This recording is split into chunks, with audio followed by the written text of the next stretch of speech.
한 목소리로 합독하도록 하겠습니다.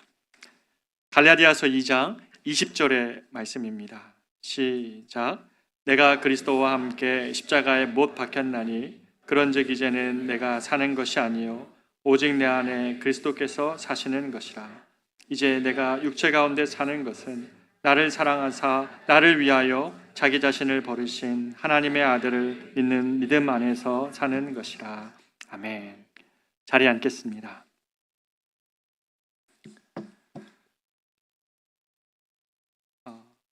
지난주에 혹시 여러분 중에 Sing Again이라는 프로그램을 보신 분들이 계신가요? 그게 한 주간 화제가 되기도 했고 저는 잘 몰랐는데 저희 딸이 보고 있길래 봤던 그 프로그램이었는데 결승전이 있었습니다. 그 마지막에 제가 참 인상 깊게 봤던 것은 1등한 우리 형제가 우간다 선교사님 자녀였던 것이 화제가 되기도 했지만 제가 더 눈여겨봤던 것은 이 결승에 오르지 못한 6명이 마지막에 이렇게 결승자들의 채점을 기다리면서 부르는 노래를 부르는데요. 그게 정말 감동이 되더라고요. 왜냐하면 무명 가수로 살면서 자신의 꿈이 있지만 한 번도 그 꿈을 제대로 이뤄본 적이 없고, 그래서 출전하는 사람들도 번호로 나옵니다. 58번 가수, 몇 번 가수 이러다가 마지막에 이제 자기 이름이 드러나는 거예요. 그래서 이 6명이 이렇게 노래를 하는데 가수 임재범 씨가 나오더라고요. 가수 임재범 씨가 비상이라는 노래를 이렇게 같이 6명 떨어진 6명과 같이 부르는데 가사가 이랬습니다. 누구나 한 번쯤은 자기만의 세계로 빠져들게 되는 순간이 있지. 그렇지만 나는 제자리로 오지 못했어. 되돌아 나오는 길을 모르니 너무 많은 생각과 너무 많은 걱정에 온통 내 자신을 가둬두었지. 이런 내 모습 이제 나조차 불안해 보여. 어디서부터 시작할지 몰라서 나도 세상에 나가고 싶어. 당당히 내 꿈들을 보여줘야 해. 뒤에 후렴 가사가 이제 세상에 나갈 수 있어. 당당히 내 꿈을 보여줄 거야. 그토록 오랫동안 움츠렸던 날개 하늘로 더 넓게 펼쳐 보이며 다시 새롭게 시작할 거야. 더 이상 아무것도 피하지 않아. 제가 이 가사를 듣는데요, 누가 생각이 나냐면 우리 청년들이 생각이 나는 거예요.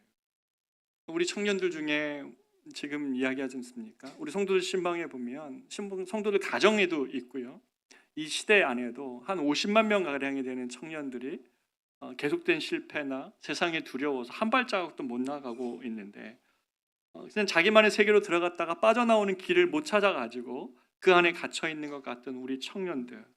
그러나 이 청년들의 꿈도 그렇다는 거죠. 나도 세상에 나가고 싶어. 당당히 내 꿈들을 보여줘야 해. 이런 이야기를 하는데요. 그 임재범 씨 개인의 삶도 여러분 잘 아시지 않습니까?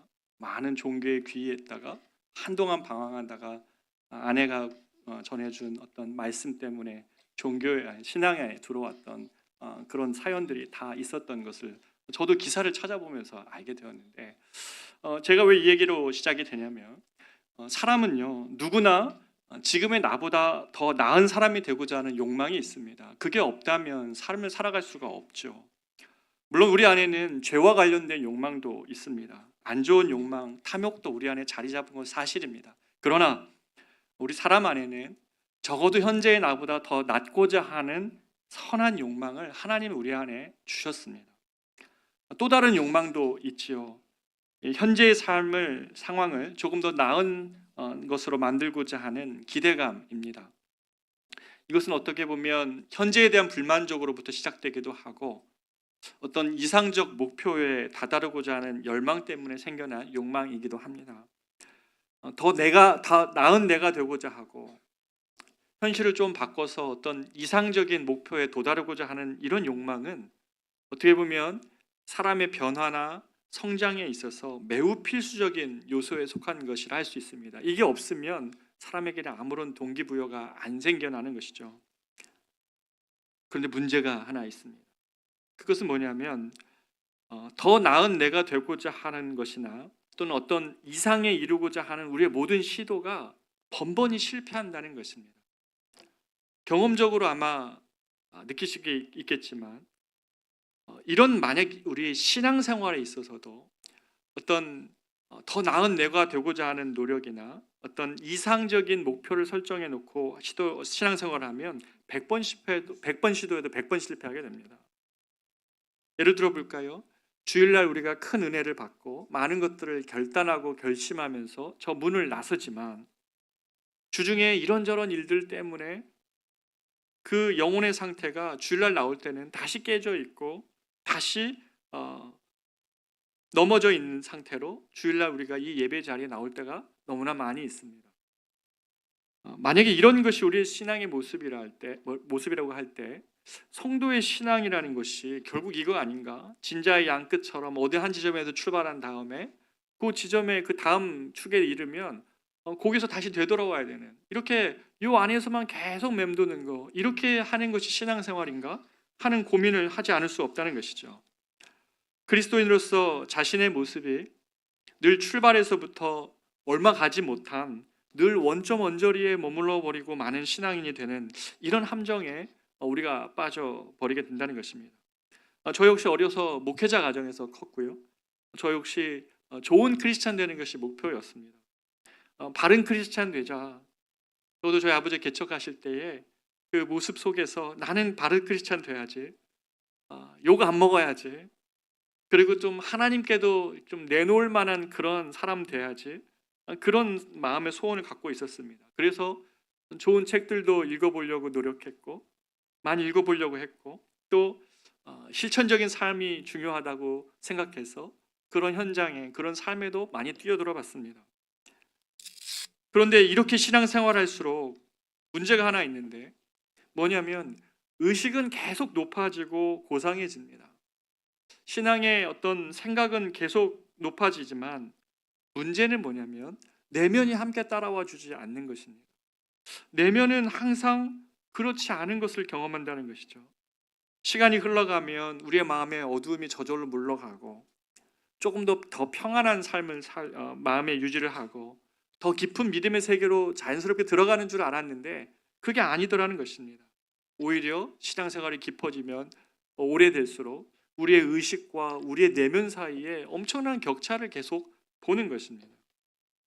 목회자로서 저도 부르심을 받고 20년 넘게 부목사와 이제 담임 목회자로 길을 걷지만 가끔가다 월요일 날 아침 되면 제 안에 사단이 참소하는 게 있어요. 너는 너가 살지도 못하는 말씀을 그렇게 전해놓고 너가 살지 못하는 말씀을 남에게 가르치는 건 아닌가라는 그런 어떤 죄의식에 오히려 괴롭힐 때가 있습니다. 사랑하는 여러분, 우리가 기독교 신앙생활의 어떤 목표가 어떤 이상적인 어떤 목표를 설정해 놓고 또는 도덕적으로 완성되어진 모습을 우리의 목표로 두면 여기에는 우리의 의지와 노력이 개입이 됩니다. 다시 말해 우리의 의지와 노력을 통해 어떤 이상에 다다르고 그리고 도덕적으로 좀 더 나은 내가 나의 의지와 나의 결심을 수도 없이 반복하면 그것에 어떤 이르를 수 있는 것처럼 생각한다는 것입니다. 그러나 자기 의지와 또는 자기 수량으로 그렇게 되고자 하는 그 모든 노력은 사실은 실패할 수밖에 없습니다. 성경은 우리에게 그렇게 우리의 변화를 만들어내거나 어떤 이상에 도달하라고 말하지 않습니다. 만약에 이렇게 되면 하나님이 없게 되고요. 하나님은 오직 내가 어떤 설정한 목표에 도달하게 하기 위하여서 중간 과정에 나를 도울 수 있는 분 정도로 초대하기 때문에 정작 신앙생활이 오래되었는데 내면에 하나님이 없는 신앙생활을 하는 것입니다. 자기의 의지와 결심은 남아있지만 자신 안에 내 안에 하나님이 없다라는 책을 쓰신 어떤 작가의 고백처럼 신앙생활을 오래 했는데 내 안에 하나님이 없는 것을 경험을 하는 것입니다.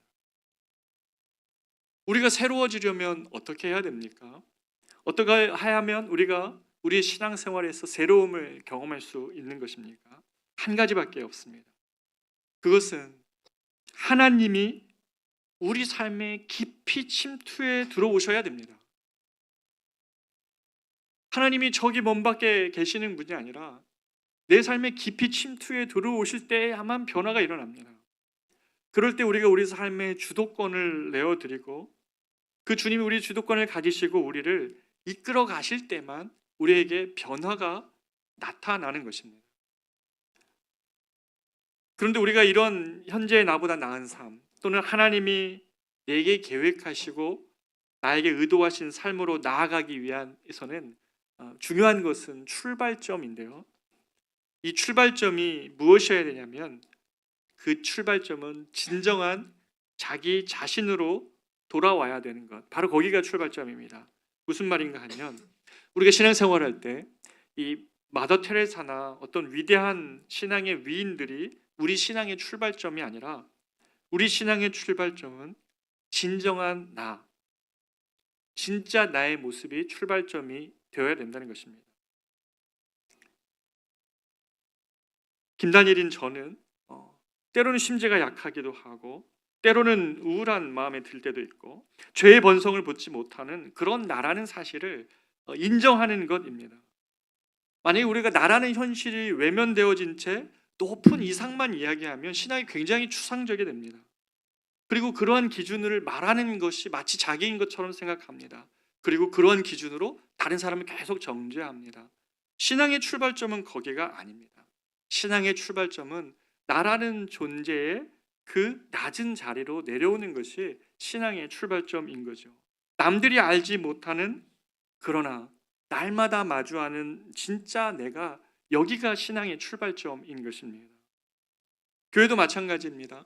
한 순장님께서 우리가 대단한 무엇이 된 줄 알고 건강한 교회 세워보겠다고 교회를 이렇게 29개로 분립해서 나와서 지난 2년을 보냈는데, 2년 지난 지금 시간 되돌아보는 것은 내 바닥만 봤다고, 이 시간 동안에 나의 연약함과 바닥만 봤다는 거죠. 큰 교회에서는 가리워져 있었고, 큰 교회에서는 나 존재, 믿음의 상태가 어떤지, 내가 신앙이 있는지 없는지를 잘 몰랐다가 작은 교회를 개척하면서 많은 수고를 감당해야 되는 이때가 딱 되니 내 자신의 알지 못했던 내 자신을 보았다고.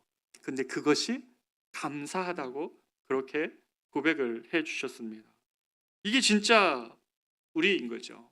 진정한 자기 자신에게로 우리가 내려오지 않으면 우리 신앙생활에는 아무런 변화를 만들어낼 수가 없는 것입니다. 남의 시선이나 기대에 맞추어진 내가 아니라 진정한 자기 자신에게로 내려와서, 하나님, 나는 사실은 진짜 약한 사람입니다. 내 안에는 진정한 상처가 많고, 또 이 죄의 속박에서 벗어날 수 없는 그런 유혹에 너무 잘 빠지는 나입니다. 주님, 나를 도와주십시오. 나와 나의 삶 속에 들어오셔서 이제부터 저를 당신께서 의도하시고 생각하시는 그 모습으로 나를 빚어가 주십시오라는 고백이 있어야 바로 여기서부터가 신앙이 출발한다는 것이죠. 하나님은 우리 모두가 우리 자신이 되기를 원합니다. 하나님께서 60억 인구를 다 따로 다르게 지으신 것은 그 한 사람 한 사람이 자기 자신의 삶을 살아가기를 원하시는 것입니다. 남을 흉내내는 삶, 또 남이 살라고 하는 삶, 그렇게 맞추어가는 것이 아니라 여기 계신 성도 한 분 한 분도 하나님이 여러분 자신의 삶을 살도록 빚으셨고 그렇게 살기를 원하시는 것입니다. 그렇기 때문에 우리가 남의 원하는 시선과 남들의 눈에 보이는 자기 자신을 계속 만들어가면 하나님이 여러분 자신을 빚으실 수가 없는 것입니다. 자기 자신의 모습이 출발점이 되어야 되는데, 그런데 뭡니까? 우리의 모습이, 출발점의 모습이 마치 예수님께서 이 땅에 처음 내려오셨을 때에 거하셨던 그 말구요와 같은 모습이라는 것입니다. 우리의 내면이 남들은 알지 못하지만, 남들의 기대에 따라 잘 포장을 했지만 사실은 냄새나고 더럽고 추하다는 현실을 날마다 마주하면서도 밖에 나갈 때는 좋은 옷, 나의 직함, 내가 가지고 다니는 차, 내가 내미는 명함, 이것을 우리는 다 포장할 때는 결코 신앙의 성장과 변화를 이뤄낼 수가 없다는 것입니다.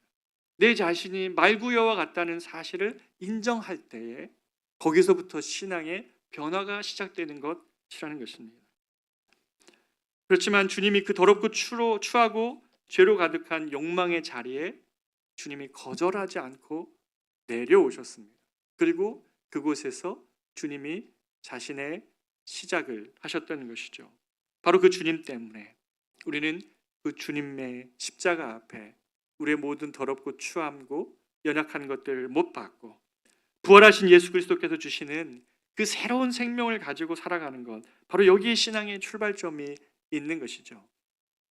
그래서 그것을 바울은 오늘 본문에서 갈라디아서 2장 20절에 이렇게 말씀합니다. 내가 그리스도와 함께 십자가에 못 박혔나니 그런즉 이제는 내가 사는 것이 아니요 오직 내 안에 그리스도께서 사시는 것이라.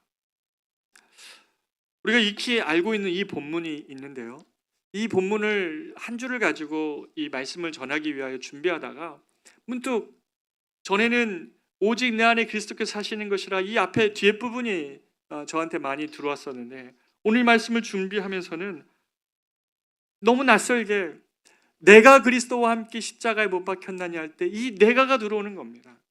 사랑하는 여러분, 내가 바뀌는 겁니다. 그가 바뀌는 것도 아니고 그 상황이 바뀌는 것도 아니라 내가 그리스도와 함께 십자가에 못 박힐 때에 모든 변화가 시작되는 것이죠. 그래야만 그런즉이 시작이 되는 것입니다. 그런즉 이제는 그리스도 예수께서 내 안에 사시는 것이다 라고 고백이 가능한 것이라는 것이죠. 내가 그리스도와 함께 십자가에 못 박히는 것이 신앙의 출발점인 것은 그런즉 이제는의 시작이 바로 그 앞을 전제하고 있기 때문에 그렇다는 것입니다. 예수님의 십자가 앞에 우리의 추함과 더러움과 죄의 욕망을 함께 못 받고 전에는 내가 살아가는 삶이라면 이제는 부활하신 예수께서 내 안에 살아가시도록 하는 것, 이게 신앙생활이라는 것입니다. 우리가 이런 신앙생활을 하기 위해 필요한 것이 한 가지가 있는데요, 그것은 하나님께 우리의 삶의 주도권을 계속 올려드리고 맡겨드리는 훈련을 하는 것입니다. 한 번으로 그치는 것이 아니라 내 삶의 주도권을 계속 내어드리는 것입니다. 우리가 하나님의 말씀을 잘못 이해하면 이렇게 이해를 하죠. 나는 내 삶이 있고 하나님은 저기 계신데 하나님과 내와 관심사가 동일한 건, 어떤 이슈가 동일한 관심사가 있는 것입니다. 그게 서로 맞아서 그것들을 나누면서 여정의 길을 간다고 생각한다면 그건 정말 잘못된 생각이죠. 주님이 나의 자녀, 나의 인생, 나의 미래에 관심이 있으니까, 우리 가정에 관심이 있으니까 그걸 가지고 주님과 대화하면서 그렇게 길을 가는 것, 그게 신앙생활이라고 할 수 있는 오해의 소지가 너무 많습니다. 그래서 내 마음의 문 밖에 서서 계시록 3장 20절 말씀처럼 계속 주님은 두드리고, 나는 필요가 있으면 주님께 잠깐 문을 열어서 주님 잠깐 들어오시죠.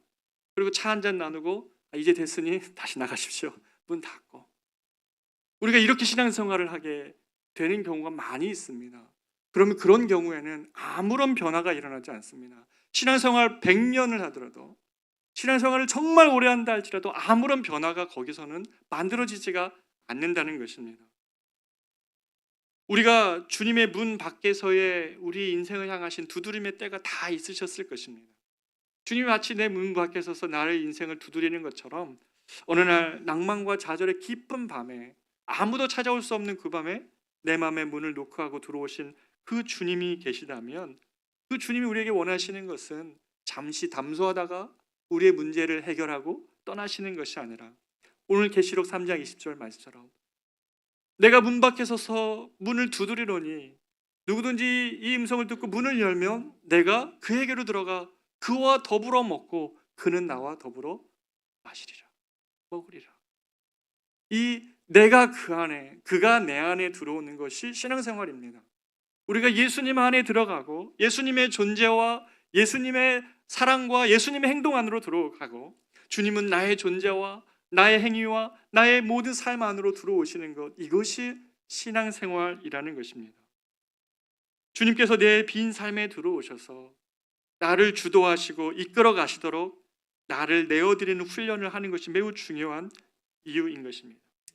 이것을 예수님께서는 요한복음 15장 5절에서 이렇게 말씀하십니다.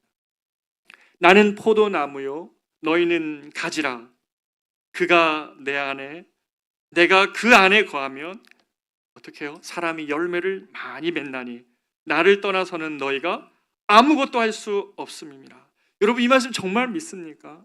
신앙생활이 시작하고 난 다음에 우리가 만들어내는 열매들이 볼품이 없다고 생각할 때마다 우리에게 정말 필요한 것은 뭐냐면 내가 주님의 열매를 맺기를 원합니다.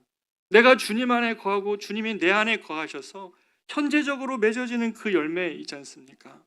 그냥 옛날에 어떤 내 삶에 맺혀졌던 그 어떤 순간을 추억하는 것이 신앙생활이 아니라 지금 내가 주님 안에, 주님이 내 안에 계셔서 내 삶은, 정황은 맨날 바뀌고 나의 형편과 상황은 맨날 시간의 흐름에 따라서 내 인생의 시간마다 달라지지만 내가 예수 안에 거하고 예수가 내 안에 거하심으로 인하여서 나의 존재를 주님께 맡겨드리고 주님이 이끄시는 대로 주님께 주도권을 드릴 때 주님이 만들어내시는 삶의 열매를 보고 살아가는 것이죠.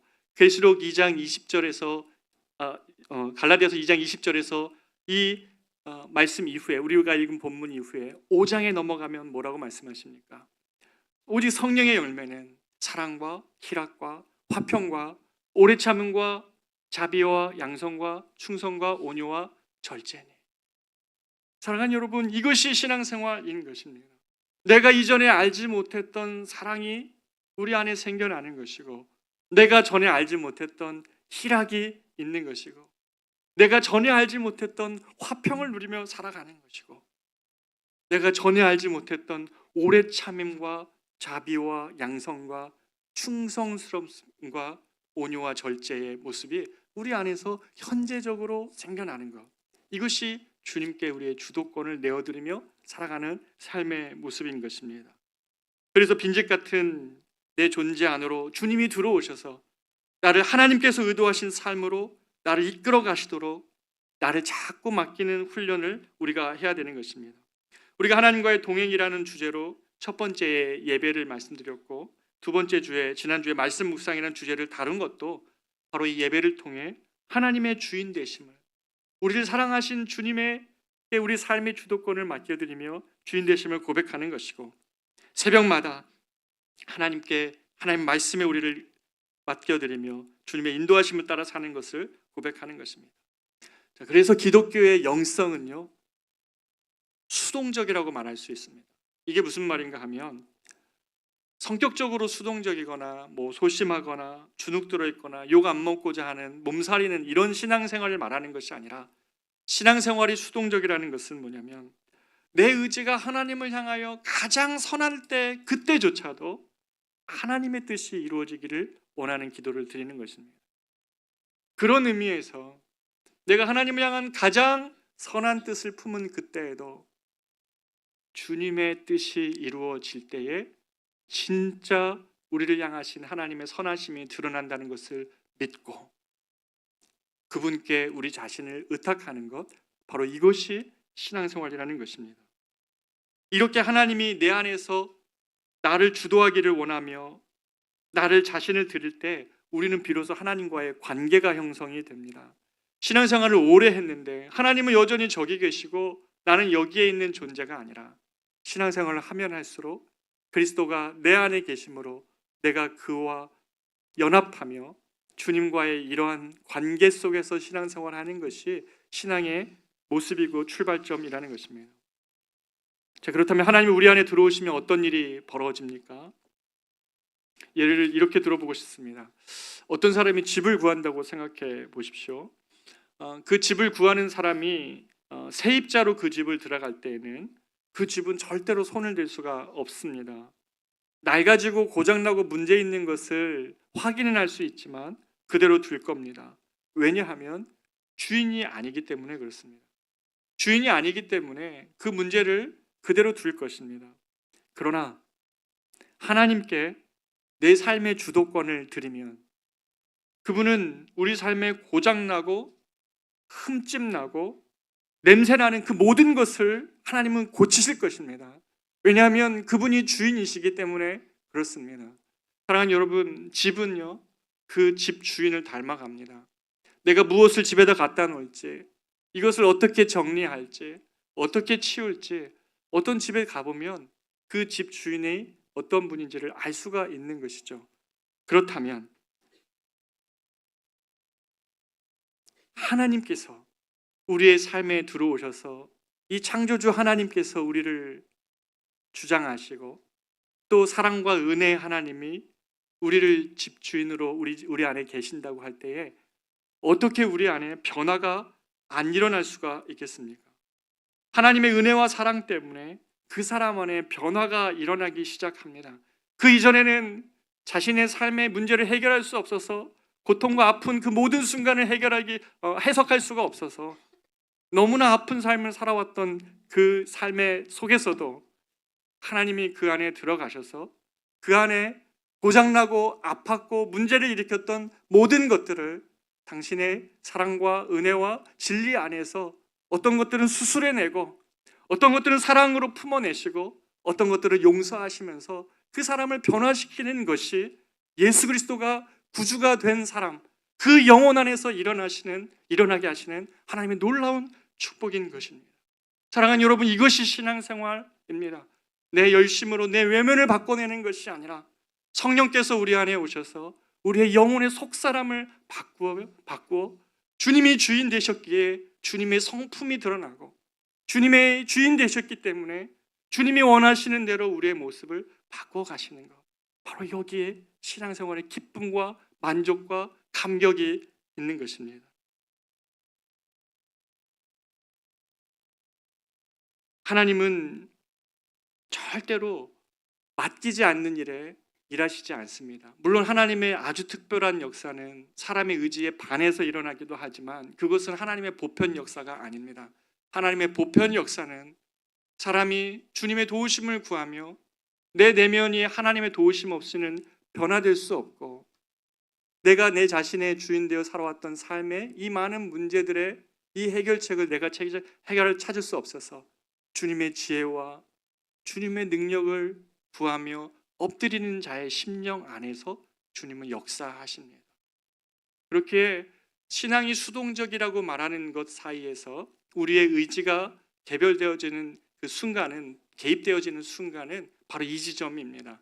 하나님께 우리의 삶을 의탁드리는 것, 매일매일 우리의 삶의 그 주인 되심과 주도권을 주님께 의탁드리는 바로 그 지점이 우리가 주님께 우리의 의지를 다하여 드리는 지점인 것이죠. 이 말씀을 준비하면서 한 성도가 너무 떠오르고 지난주에 신방했던 몇 가정이 너무 떠오릅니다.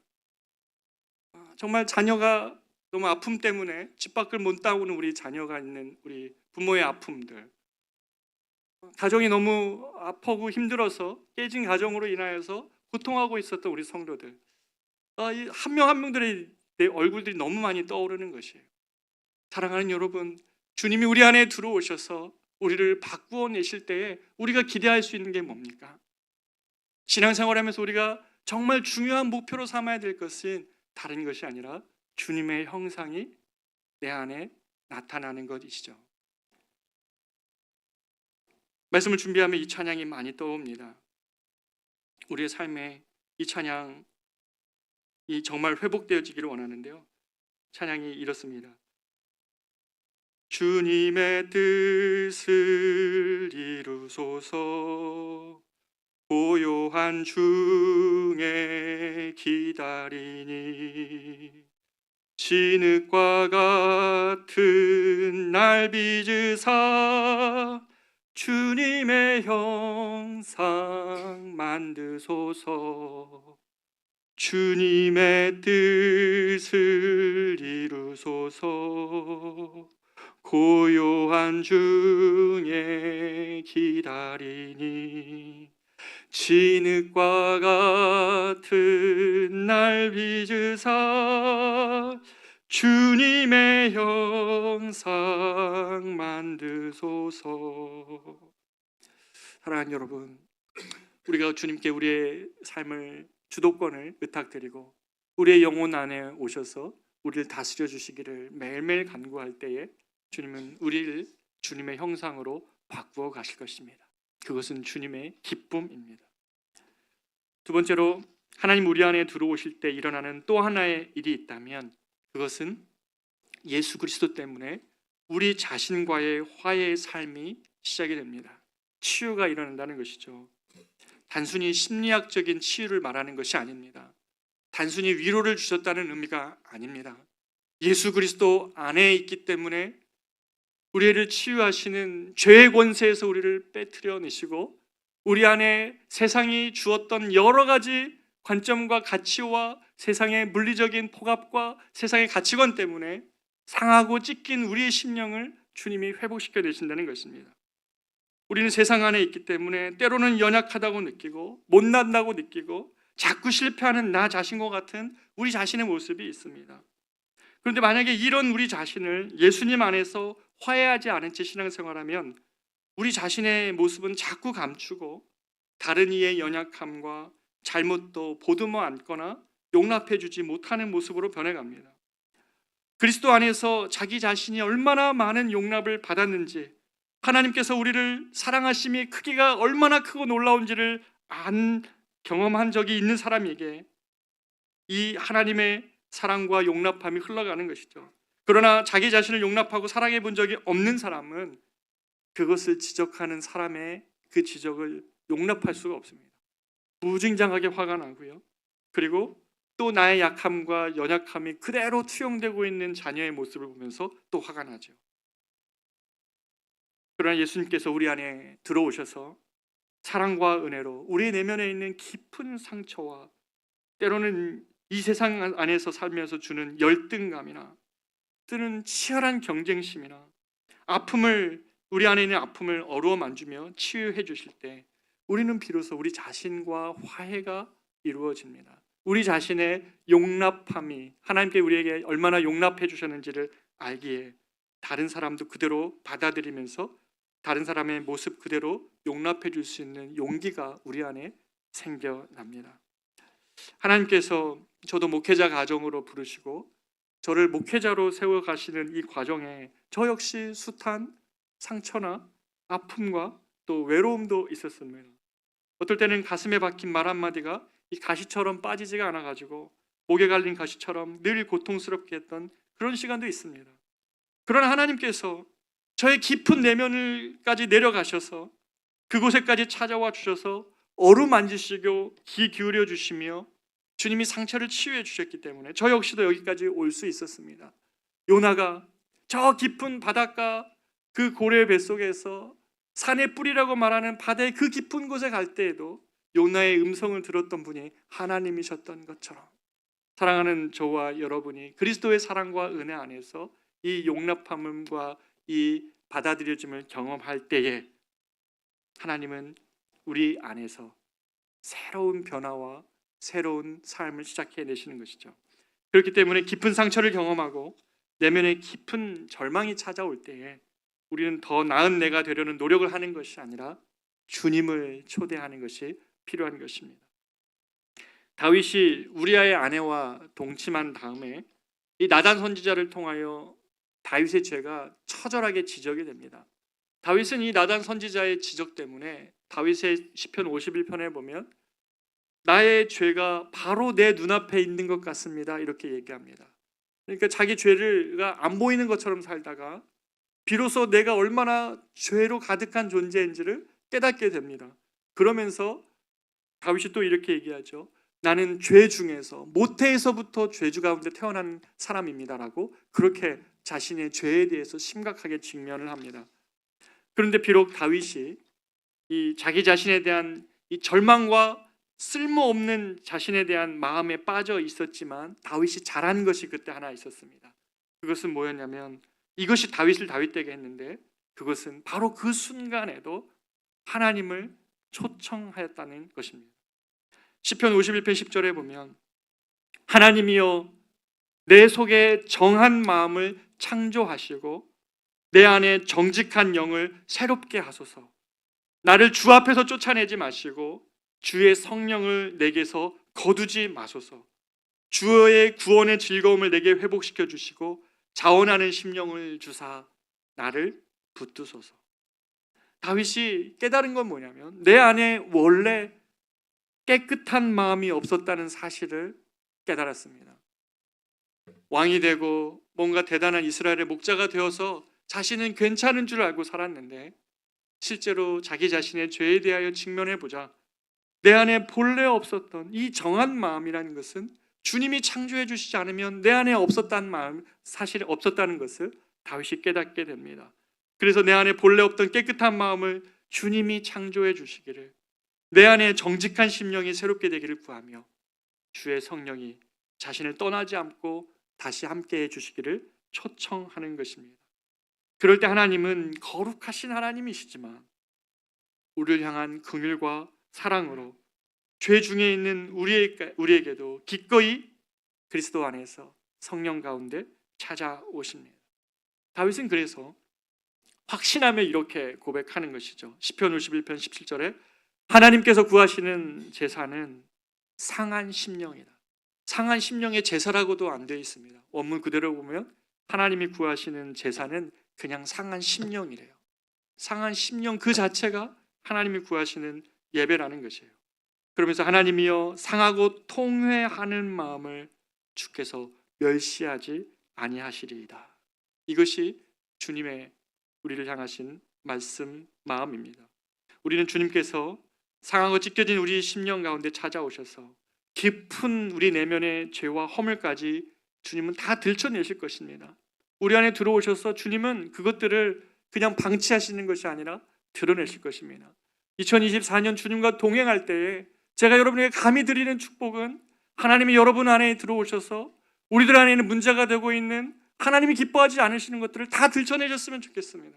다 들춰내시되 치료하시고 감싸 안으시고 당신의 사랑 안에서 새롭게 이끌어 주시기를 원합니다. 그것이 동행입니다. 그것이 주님과의 함께 동행함으로 얻게 되는 축복인 것입니다. 하나님께서 여러분의 삶을 새롭게 이끌어 가시는 것을 경험하는 것은 바로 하나님이 우리 안에 들어오셔서 우리의 낮고 천한 그 자리에서, 추하고 더러운 그 자리에서 새로운 일을 행하시는 것, 바로 그것인 것이죠. 마지막으로 하나님께서 우리 안에 들어와 동행하시면 다른 사람과 사랑의 방식으로의 관계가 확장이 됩니다. 예수님이 우리를 빌려가실 때 특징이 있다면 그것은 우리의 사랑의 크기가 점점 더 커져가는 것입니다. 너무나 명확한 신앙의 지표는 바로 이것입니다. 내가 주님과 동행하고 있을 때라면 우리의 마음의 사랑의 크기는 예수를 닮고자 할 것입니다. 그러나 주님과의 동행이 사라지면 우리는 가룟 유다보다도 못하는 좁은 마음으로 바뀌어져 갈 것입니다. 예수님이 우리를 빚어가실 때 사랑의 특징인 이유는 왜냐하면 하나님이 사랑이시기 때문에 그렇습니다. 바울이 에베소 교회에 보낸 편지에서 유대인에 비하면 마치 차자나 서자처럼 열등하게 여겨지는 것처럼 느껴지는 이 이방인에 속한 에베소 성도들에게 이렇게 편지를 합니다. 에베소서 2장 16절인데요. 또 십자가로 이 둘을 한 몸으로 하나님과 화목하게 하려 하심이라. 원수된 것을 십자가로 소멸하시고, 예수 그리스도의 십자가는 원수된 것을 소멸하시는 능력입니다. 이방인과 자칫 잘못해서 우리가 주님의 담을 하신 게 이방인과 유대인의 담을 하셨다. 종과 노비의 같은 말인가요? 종과 주인의 관계를 허무셨다. 이런 남자와 여자 간의 차별을 허무셨다. 이렇게 말씀할 수 있지만 그것은 좀 더 깊은 해석 안에서 그것이 생각돼야 됩니다. 주님은 지금 유대인과 헬라인, 유대인과 이방인 사이에 높은 담이 있는데 주님은 이 담을 허무는 것만이 중요한 것이 아니라 이들이 이 상태로 고정되어져 있는 것이 지금 이 둘 사이의 화목의 문제가 아니라 하나님 보시기에 화목한 상태가 아닌 것입니다. 하나님과 이들이 화목되어지지 않은 것이에요. 이러한 나눔을 하나님께서 기뻐하시지 않기 때문에 하나님과 화목하게 되지 않은 상태라는 것이죠. 주님이 원하셨던 건 뭡니까? 십자가로 이 둘을 한 몸 되게 하셔서 하나님과 화목되게 하시려는 것입니다. 사랑하는 여러분, 가정의 깨어짐의 모습에 대하여 둘 사이의 화목의 문제가 아니라 하나님과의 화목이 깨어져 있는 것입니다. 여러분과 누군가의 갈등에 있어서나 아픔의 자리에 있어서 나눔은 둘 사이의 갈등의 문제가 아니라 하나님과의 화목이 깨져 있기 때문에 드러나는 문제라는 것입니다. 하나님은 원수된 것조차 십자가로 소멸하시는 하나님이십니다. 사랑하는 여러분, 우리가 우리의 힘과 능력으로는 원수된 것을 사랑할 용기가 없습니다.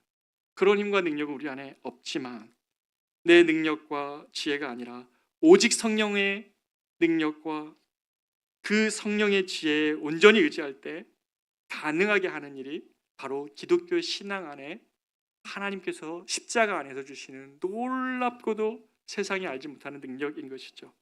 그래서 그리스도인은 이 길을 포기하지 않고 낭비가 있더라도 일치를 위해서, 낭비가 있고 헌신이 있더라도 사랑을 위하여 자기 자신을 드리는 자들이 바로 그리스도인들인 것이죠. 결론입니다. 우리가 간혹 어떤 사람은 믿음이 좋고 또 경건해 보이는 사람이 있어서 저 사람은 원래 신앙심이 저렇게 깊고 또 강한 사람인가 보다라고 착각할 수 있습니다. 여러분 주변에 어떤 사람이 믿음이 좋고 신앙이 강하게 보이는 사람이 그래 보일 수 있습니다. 그런데요, 여러분, 그 사람이 강한 사람이 아닙니다. 신앙이 있고 믿음이 강해 보이는 사람은 그 사람이 강해서가 아니라 그 사람은 그가 연약하다는 것을 아는 사람입니다. 내 자신이 연약하기 때문에 하나님을 기쁘시게 할 수 있을 만한 것이 내 안에 하나도 없다는 사실을 알고 하나님을 섬길 수도 없고 또 시시각각으로 다가오는 죄와 싸울 힘도 없다는 사실을 알고 인정하기 때문에 하나님과 가까이 있고 싶어하는 사람들, 그들이 신앙의 위인이고 그들이 신앙의 위대한 사람들입니다. 아무것도 자기가 자랑할 것이 없다는 것을 인정하는 연약한 자이지만 그러나 그와 함께하는 주님 때문에 그의 신앙이 강해 보이고 강하게 드러나는 것입니다. 오직 말씀의 지혜와 성령의 능력만 의지하는 우리가 되기를 원합니다. 그래서 주님과 동행을, 그런 성령의 능력과 주님의 지혜로 주님과 동행할 때에 바로 우리는 주님이 우리 삶에 기대하시는 그 열매들을 맺고 살아가는 것입니다. 만약 우리가 우리 자신이 아직 연약한 사람인지 내게 주님의 능력이 필요하다는 것을 고백하지 않고 있다면 주님과의 동행이 그렇게 여러분에게 깊은 화두가 안 될지도 모르겠습니다. 그러나 내가 주님과 동행하지 않으면 도대체 살 수가 없는 그런 어리석음과 그런 죄성이 우리 안에 있다는 사실을 고백하는 사람들이라면 그 기준을 가지고 내 자신을 돌아볼 때 한없는 연약함과 부족함에서 출발하는 마구과 같은 심령을 내가 있지만 그러나 주님이 이 자리에 오셔서 나와 함께 하심으로 주님이 원하시는 삶의 열매들, 주님의 형상이 빚어지기를 소망하는 사람들, 그 사람들이 주님과 동행할 수 있고 주님의 은혜 가운데 열매를 맺어가는 삶을 살아갈 것입니다. 사랑하는 여러분, 우리 모두 마구간과 같은 우리의 솔직한 모습에서 다시 시작하기를 원합니다. 그때의 변화가 일어납니다. 내 연약하고 추한 그 자리이지만 하나님이 함께 하십니다. 그리고 그 모든 것을 십자가에 내어드릴 때에 주님이 부활하신 그 생명으로 우리를 새롭게 시작하실 것입니다. 진자의 두 축처럼 왔다 갔다 하는 요 안에서 바운더리에서 벗어날 수 없고 문제와 상황 안에서 꽉 갇혀서 어찌할 줄 몰라 하며 네가 죽어야 된다고, 너부터 포기하라고 말하는 그때에 내가 그리스도와 함께 십자가에 못 박혔나니 주님, 주님의 형상 드러나게 하여 주십시오 라고 고백하는 그때 바로 그런 자리에 하나님의 은혜와 하나님의 사랑이 드러날 것입니다. 하나님은 우리를 새롭게 하시기를 원하십니다. 그 자리에 머물러 있게 하지 않으실 것입니다. 우리가 이번 한 주 살아갈 때 사랑하는 여러분에게 권면합니다. 수시로 고백하십시오. 주님, 나를 다스려 주십시오. 아침에 일어날 때 고백하십시오. 주님, 나를 다스려 주십시오. 너무나 화가 나고 너무나 분하고 원망이 가득할 때 주님, 나를 다스려 주십시오. 우리가 이렇게 고백할 때 성령이 우리의 삶의 주도권을 가지고 주님의 형상을 우리 안에 빚어내실 것입니다.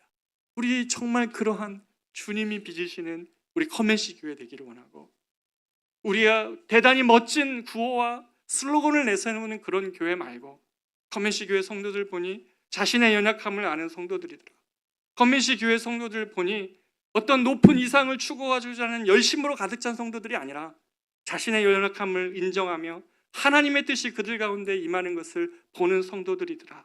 주님이 저들을 인도해 가시더라. 주님이 인도하시는 그런 교회이더라. 우리가 그렇게 우리 커맨시 교회가 드러나기를 주님 앞에 진심으로 소원합니다. 우리가 이 시간에 같이 이 찬양 부르기를 원합니다. 주님의 뜻을 이루소서.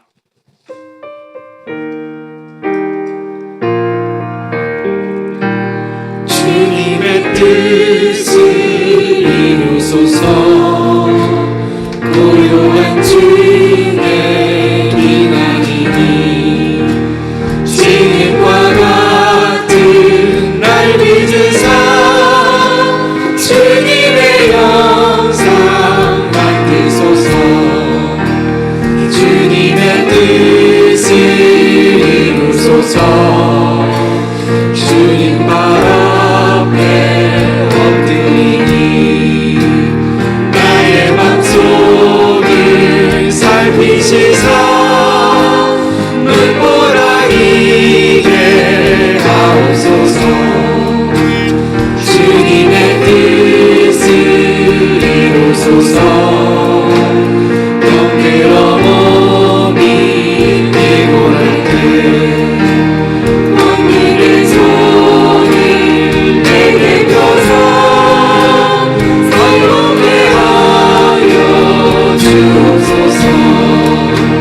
주님의 뜻을 이루소서.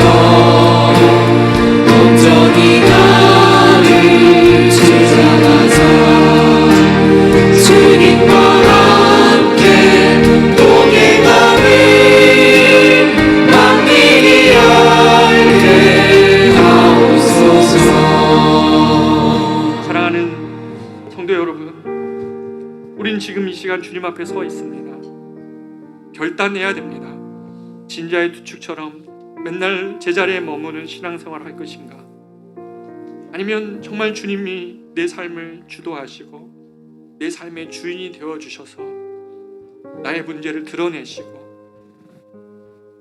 나를 치료하시고 고치시고 깨닫게 하시고 감싸 안으시고 덮으시는 그 하나님의 은혜와 은총 안에 우리가 성령의 열매를 맺어가며 주의 형상 이루며 살 것인가.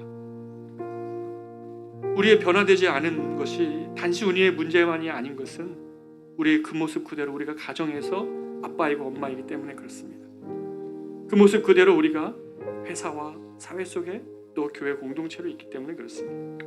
사랑하는 여러분, 남이 아닙니다. 내가 그리스도와 함께 죽어야 됩니다. 그럴 때 그리스도가 이제는 내 안에서 사실 것입니다. 사랑하는 여러분, 저와 여러분 이 시간에 우리의 주도권을 주님께 의탁하며 주님 앞에 우리의 정말 저 진심에 있는 그 깊은 기도로 하나님의 구주되심을 구하며 이 시간 주님을 초대하며 또 주님이 우리와 함께 하시길 소망하는 마음으로 우리의 각자의 기도로 주님께 나아가기를 원합니다. 기도하겠습니다. 존귀하신 아버지, 시간 우리 가운데 인자하여 주시옵소서. 사랑하는 우리 커뮤니티 교회 예배를 우리 성도를 위해 인자하여 주시옵소서.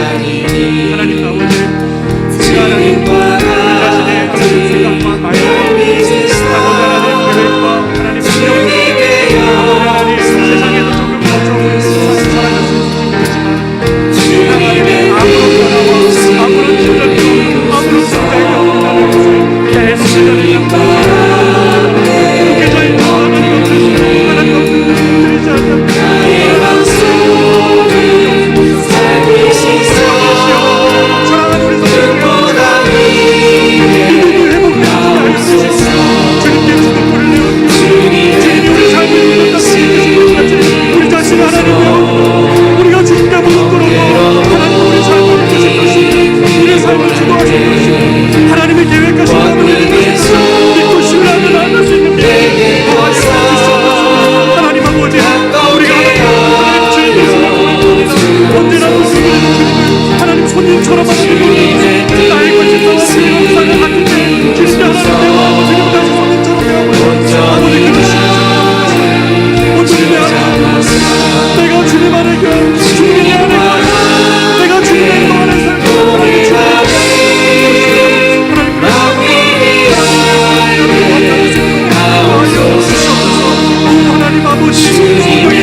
주옵소서. 우리 모두가 제자리로 돌아가게 하여 주옵소서. 우리 하나님 모든 하나님 왜 필요하나 맡겨주옵소서.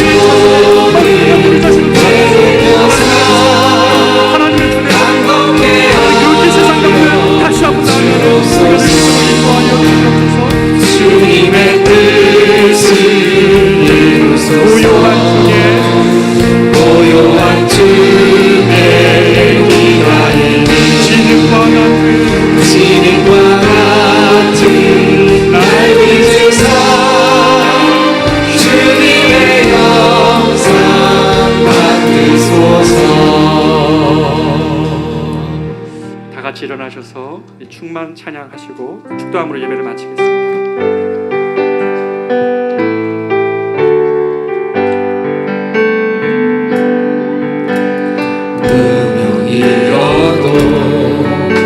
원하지 않은 것은 예수 안에 나는 만족함이라. 가난하여도 부족하지 않은 것은 예수 안에 오직 나는 부요함이라.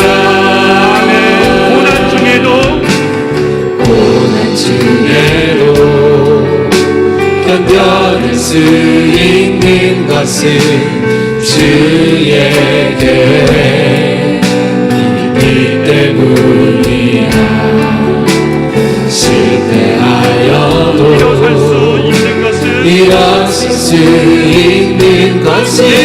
예수 안에 오직 나는 승리함이라. 예수로 충만하네. 예수로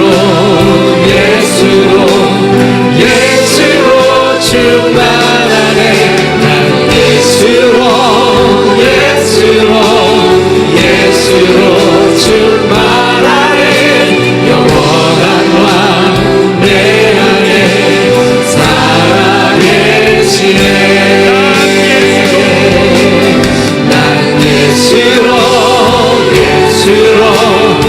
예수로 충만하네. 난 예수로 충만하네. 난 예수로 충만하네. 영원한 왕 내 안에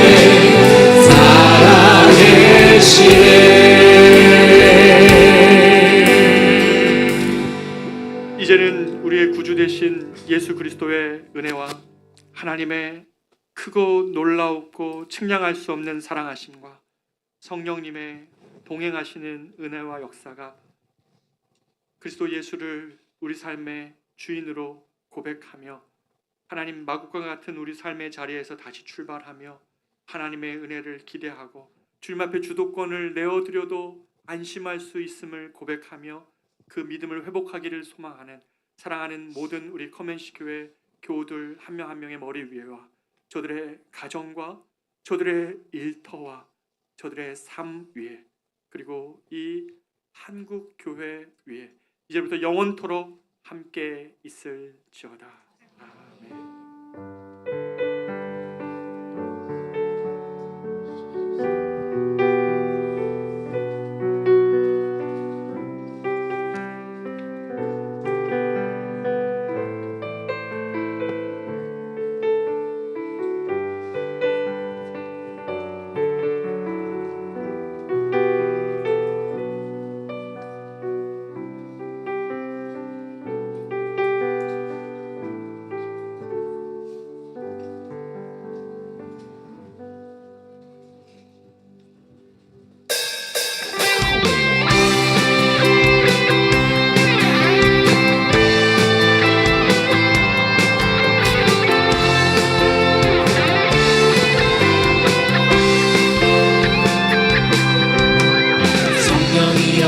하소서. 내 마음 나의 심령 위에 주님의 은혜에 담비 내려 적셔 주옵소서. 주의 권세 주의 능력 지금 이 시간 임하셔서 악한 권세 모두 깨뜨리고 주님 나라 임하소서. 영광 할렐루야. 예수의 그 피가 내 뜻을 이주네 구원이 되시네. 영광 할렐루야. 예수의 이름이 능력되네 소망이 되시네. 성령이여 임하소서. 성령이여 임하소서. 내 마음 나의 심령 위에 주님의 은혜의 강비 내려 나를 꼭 적셔 주옵소서. 주의 권세 주의 능력 지금 이 시간 임하소서. 악한 권세 모두 깨뜨리고 주님 나라 임하소서. 영광 할렐루야. 예수의 그 피가 내게 신이 주네 구원이 되시네. 영광 할렐루야. 예수의 이름이 능력되네 소망이. 영광 할렐루야. 영광 할렐루야. 예수의 그 피가 내게 신이 주네 구원